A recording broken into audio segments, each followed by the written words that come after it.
Señor mío, Dios mío, creo firmemente que estás aquí, que me ves, que me oyes. Te adoro con profunda reverencia. Te pido perdón de mis pecados y gracia para hacer con fruto este rato de oración. Madre mía Inmaculada, San José mi Padre y Señor, Ángel de mi guarda, intercedan por mí.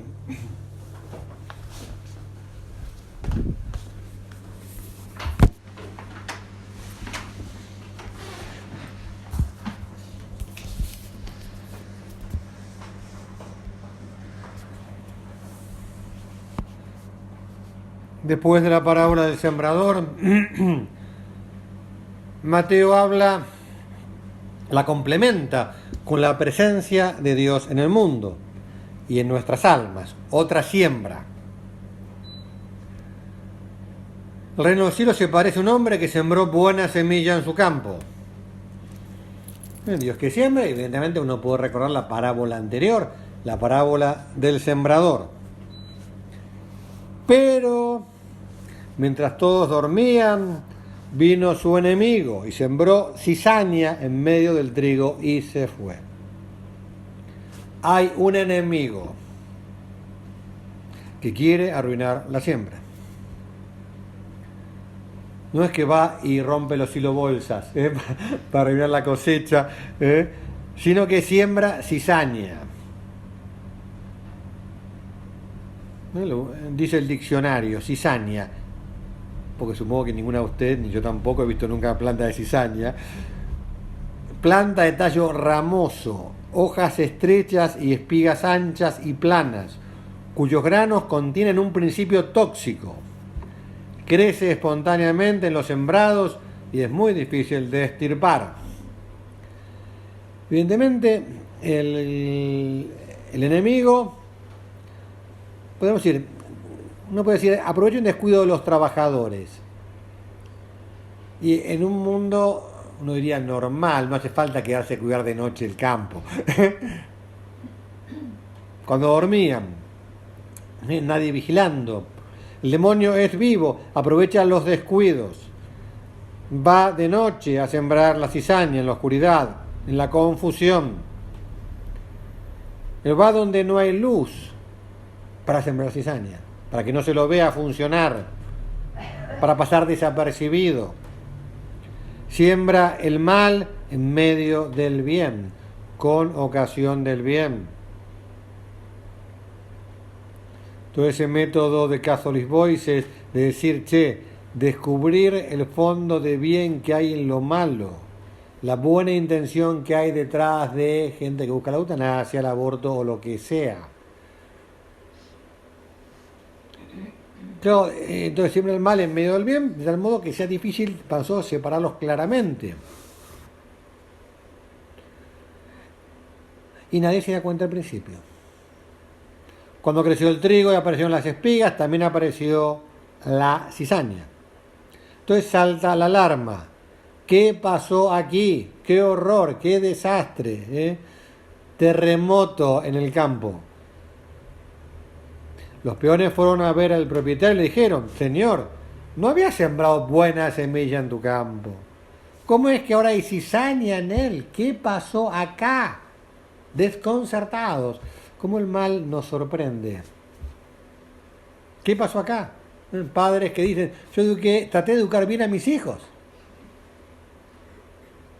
Y no sé qué pasó acá. Ahora el dueño la tiene clara, sabe lo que pasó.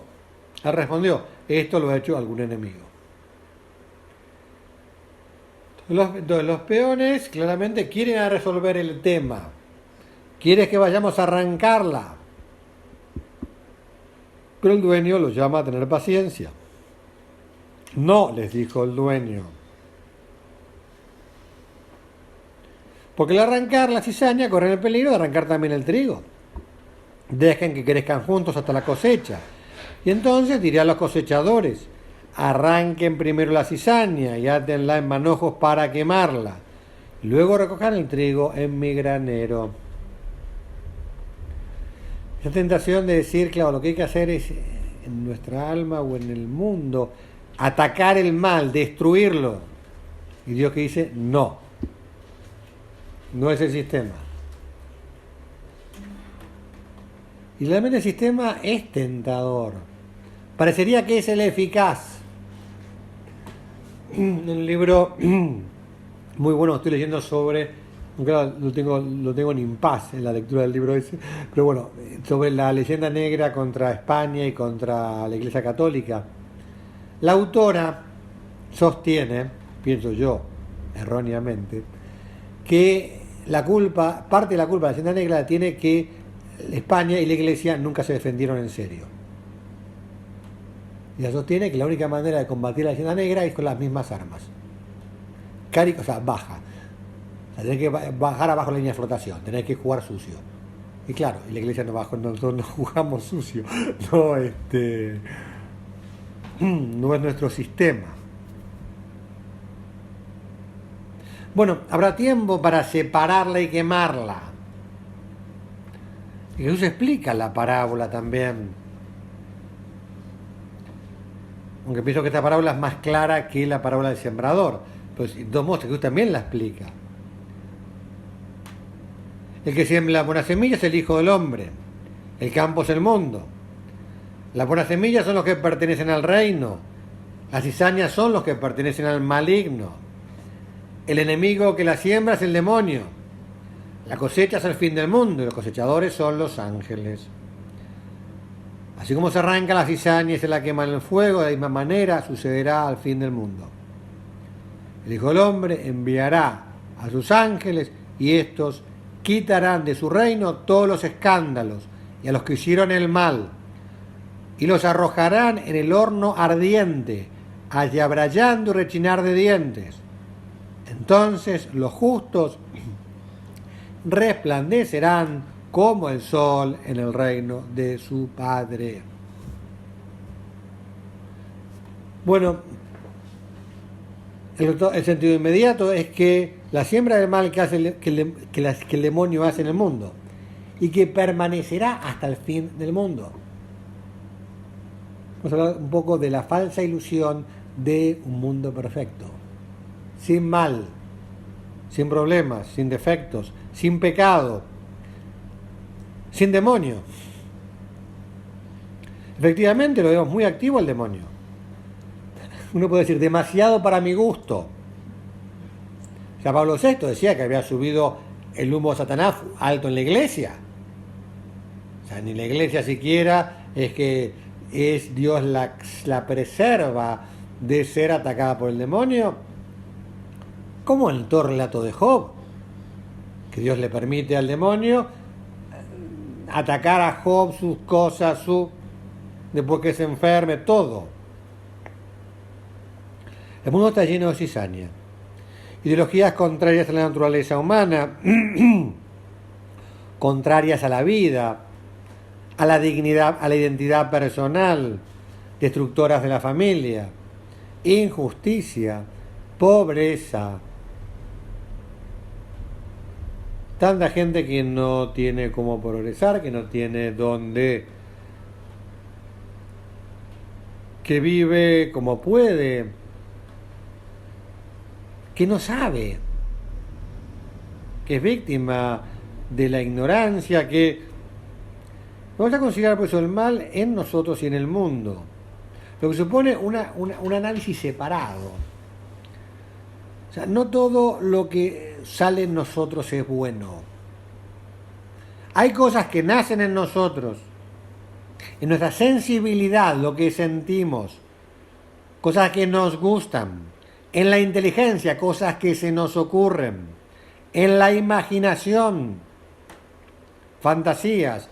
En la voluntad, cosas que nos parece desear, querer, que no son buenas. Son siembra del enemigo.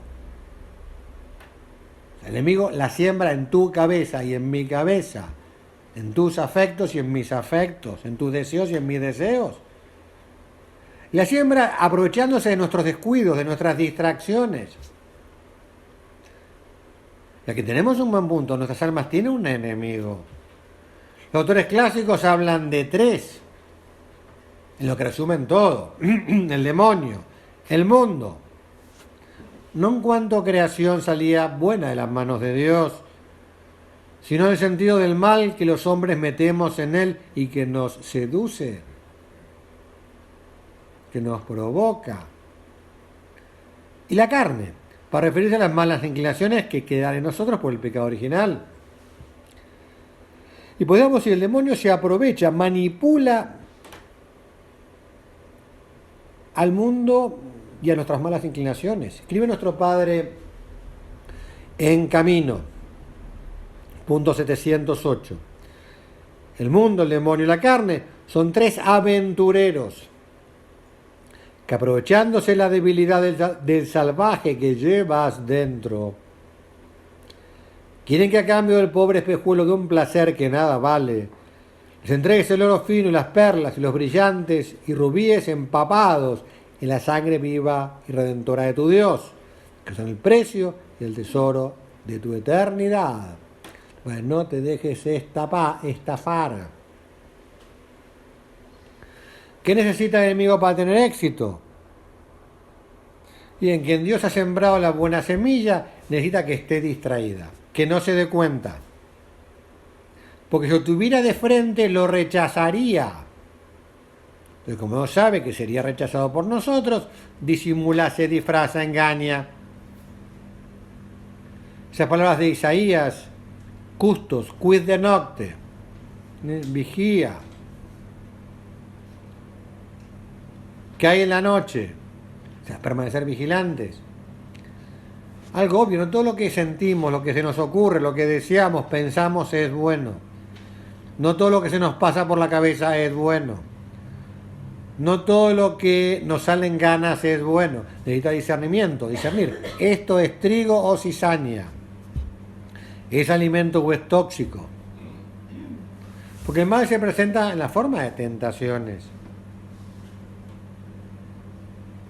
Y cosas que además, claro, flirtear con la tentación no es bueno, no es sano. Claro, en principio, a ninguno de nosotros nos atrae la pornografía. ¿Por qué somos alma limpia, vamos a Dios, tenemos vida interior? Nos produce rechazo. ¿Pero qué pasa? Y uno por curiosidad, una fotito indecente, una no sé qué, empieza a entrar en un ambiente, terreno pegajoso, pantanoso. Y si uno se deja, acaba sin darse cuenta, hook, pescado, enganchado, con una adicción por la pornografía. Pero si nosotros tiene problema con el alcohol. Y sin embargo, y si uno, y lo puedo decir con mil cosas. Con la crítica, ya son más accesibles. Con la mala cara, con la queja, con la envidia. Se va a reconocer, che, no es bueno que me esté quejando todo el día.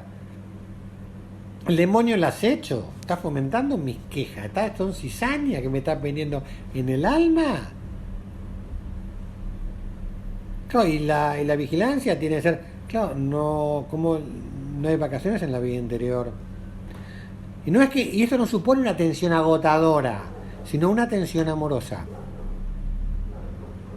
Porque no es estar pendiente de todo al mismo tiempo, histérico, tenso.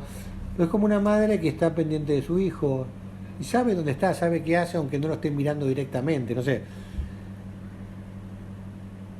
Es una santa lucha que no estresa, porque brota del amor. El amor lleva a velar, a estar atentos. Porque el enemigo actúa cuando dormimos. Examen, labor diaria, dice Camino. Contabilidad que no descuida nunca quien lleva un negocio. El negocio que valga más que el negocio de la vida eterna. Por eso, examen, espíritu de examen. ¿Cuánto hacemos examen? Algún examen es microscópico, el de la misa. Reconozcamos nuestros pecados y el cura nos da 3 segundos, no sé, 5 como mucho. Ok. A la noche, examen del círculo. para confesarnos. Uno va a confesar, hace examen de conciencia, a ver qué... A retiros más largos, el curso de retiro. Otro más corto, retiro mensual, como estamos ahora.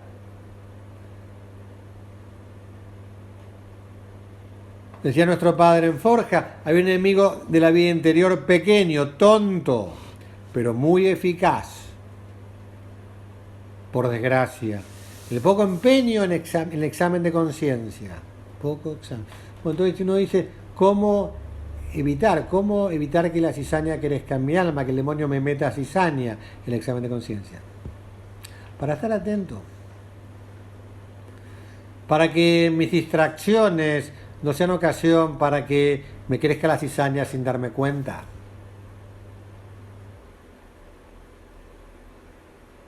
Capítulo 2. El mal en el mundo. En este mundo que hemos de amar y al que hemos de santificar, al mal del mundo que nos ha tocado, hay mal, mucho mal. Para mi gusto, demasiado mal. Dios lo sabe. Dios no se sorprende. Dios no se agarra a la cabeza. Es más, siempre habrá cizaña y trigo. O sea, no es que nosotros vamos a hacer mucho apostolado y vamos a acabar con la cizaña del mundo.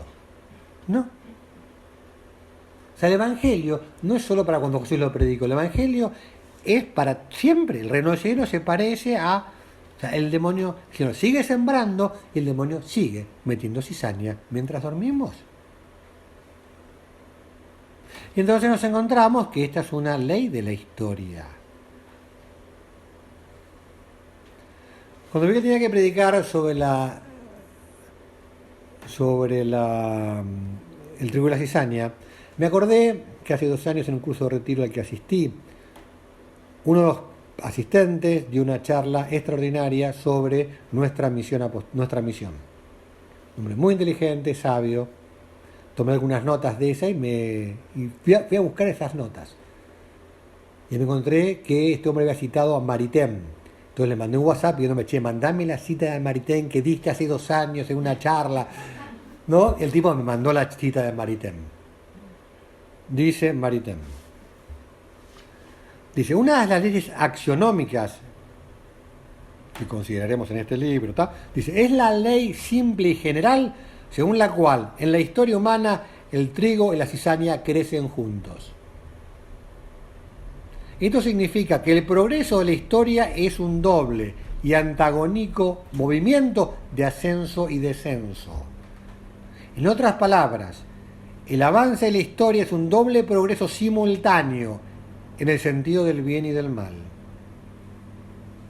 Si estamos tratando de interpretar la historia humana, me parece que esta es una ley de importancia fundamental.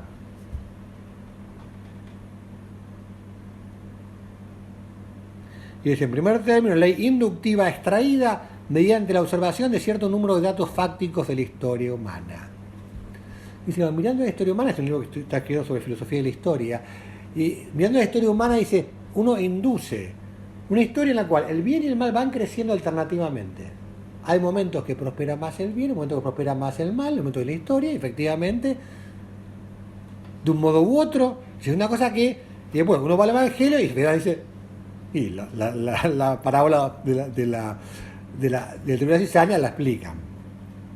Claro, y uno empieza a ver, dice, claro, Jesús no cambió el reino de Herodes,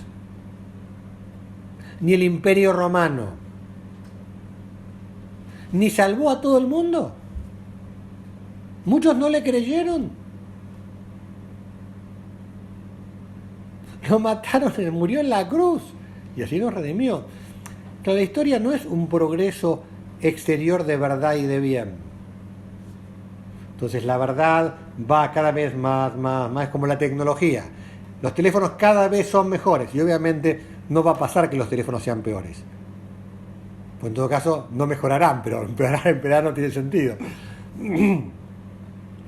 Ahora, con el bien y con la verdad no pasa eso. El mal también progresa. Y cada vez es más retorcido.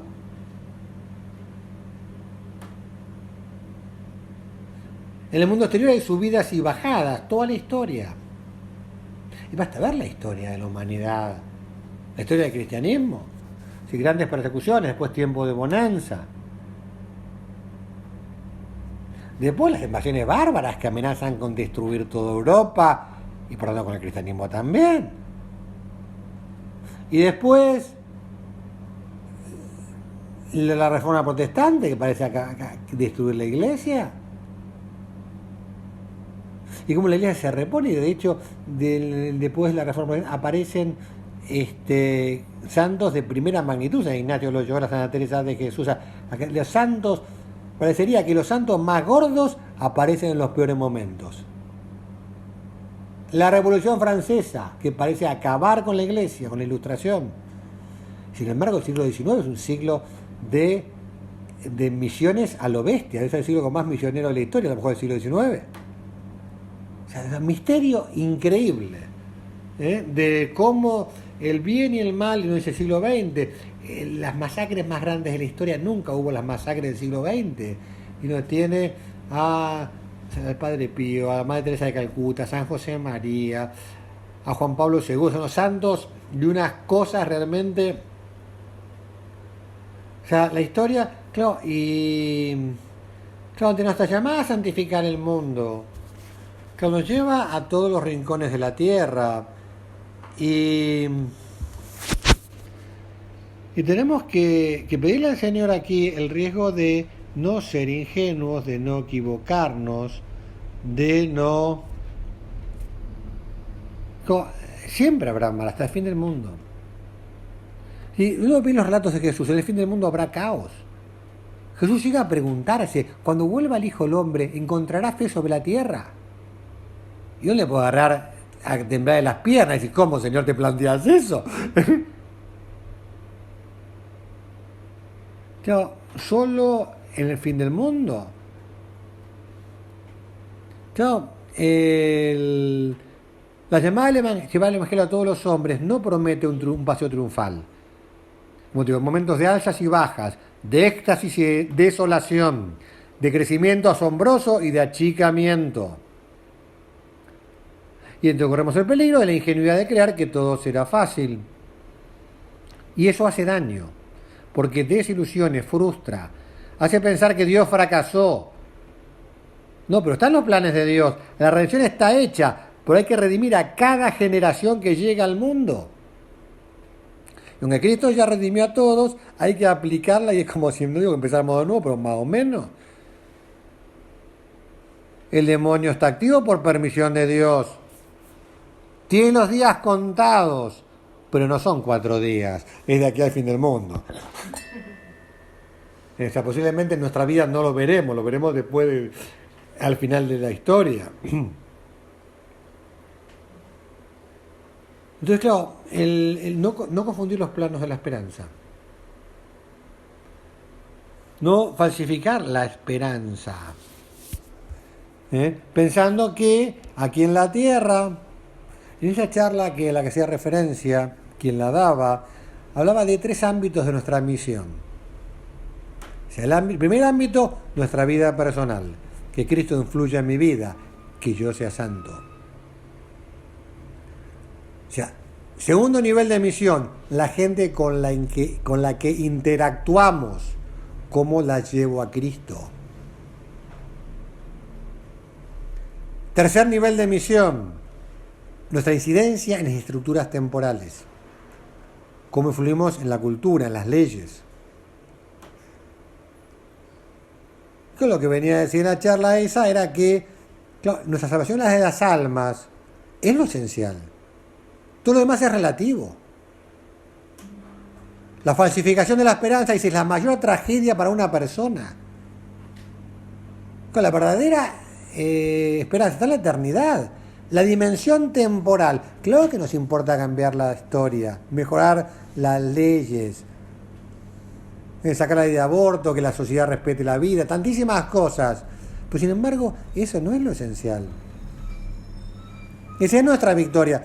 Claro, nos interesa más, nos importa más cambiar la historia personal.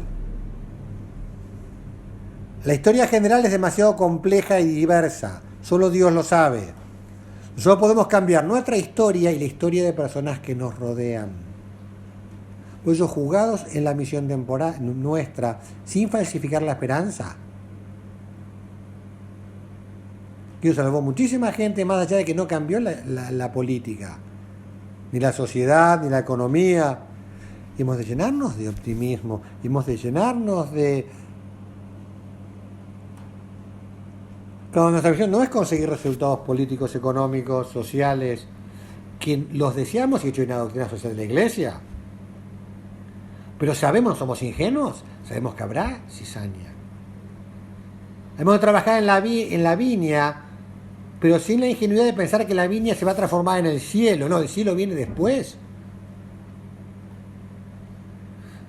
Digo, más que cambiar la historia, hemos de cambiar historias personales, que son las que más, porque la historia es la historia de cada persona. Cada persona que se salva. Entonces hemos de llevarnos como nosotros el propio ambiente. No perder la paz ante la presencia de Dios en el mundo. Ante las propias limitaciones, ante las caídas, ante los fracasos. La paciencia de Dios redime al mundo. Su gracia todo lo puede. Creo que a todos los que lo escuchamos nos impresionó ese pasaje del discurso de la homilía inaugural del pontificado de Benedicto XVI, cuando decía: no es el poder lo que redime, sino el amor. Este es el distintivo de Dios. El mismo es amor. ¿Cuántas veces desearíamos que Dios se mostrara más fuerte, que actuara más duramente, que derrotara al mal y creara un mundo mejor? Todas las ideologías del poder se justifican así. Justifican la destrucción de lo que se opondría al progreso y la liberación de la humanidad. El nazismo, el comunismo, lo que quieras. Nosotros sufrimos por la paciencia de Dios. Y no obstante, todos necesitamos su paciencia. El Dios que se ha hecho cordero nos dice que el mundo se salva por el crucificado, no por los crucificadores. El mundo es redimido por la paciencia de Dios y destruido por la impaciencia de los hombres. Claro, por eso ante la cizaña que vemos en el mundo, en el país, también dentro de la Iglesia, en nuestras propias almas, en nuestro propio ambiente, y hemos de llenarnos de optimismo. No hay lugar para desilusiones. Porque el Señor nos llama precisamente a santificarnos y a salvar almas, precisamente donde estamos en el contexto que tenemos. Pues la vocación y las misiones son algo muy grande. No depende de las realidades sociales, políticas o económicas que nos rodean, del porcentaje de católicos en la sociedad en la que vivamos. Se trata de enriquecer la propia vida y la vida de las personas que nos acompañan, que viven con nosotros a nuestro alrededor. Y hemos de vivir como personas enamoradas. Y eso se traduce en un servicio, en amar al mundo sin condenarlo. Disfrutar de lo bueno y sobrellevar lo malo por amor, que así se lo redime. Dar luz para vivir lo bueno. Y también para pasar a través de lo malo que nos rodea y que nos circunda y que con lo que tenemos en contacto, que también nos afecta y nos toca. Que precisamente nuestra presencia santificadora con Dios en nuestras almas lo que irá purificando y mejorando también la sociedad y el mundo. Pero sin la ingenuidad de que aquí en la tierra habrá un paraíso terrenal espiritual. ¿No? Como una vez me decía un amigo que quería hacer un country católico, con gente practicante, que el ambiente fuera celestial en el country. No sé, que pondría reglas de no crítica, de no sé qué haría con la legislación para que todo fuera amor, caridad, simpatía, Digo, ¿qué? Ya que se divorcia, lo echás le expropias el terreno, ¿qué? ¿Cómo haces? Porque el mal está y desgraciadamente el demonio seguirá sembrando cizaña. Y eso no nos quita la paz y la alegría, ni la alegría, ni la esperanza, ni nos empuja en la misión. Bueno, Señor, que llenarnos de esperanza, llenarnos de ánimo, Señor, llenarnos de fortaleza para saber convivir con el mal, para estar vigilantes, precisamente para que el demonio no nos siembre a nosotros cizaña y no llene de cizaña a las personas que nos rodean. Y lo que podemos hacer también para dificultar la siembra de cizaña del demonio en el mundo. Con nuestra Madre Santa María. Ella sí que venció el mal, porque venció el pecado, no tuvo ningún pecado. Bueno, que nos ayude a no falsificar la esperanza, que nuestra esperanza esté en Dios, esté en el trigo, que no nos amargue la cizaña y que nos dé el coraje y la valentía para cuidar el trigo, para no caer en la tentación de pretender destruir la cizaña, sino ahogar el mal en abundancia de bien. Te doy gracias, Dios mío, por los buenos propósitos, afectos, inspiraciones que me has comunicado en esta meditación. Te pido ayuda para ponerlos por obra. Madre mía Inmaculada, San José mi Padre y Señor, Ángel de mi guarda, intercedan por mí.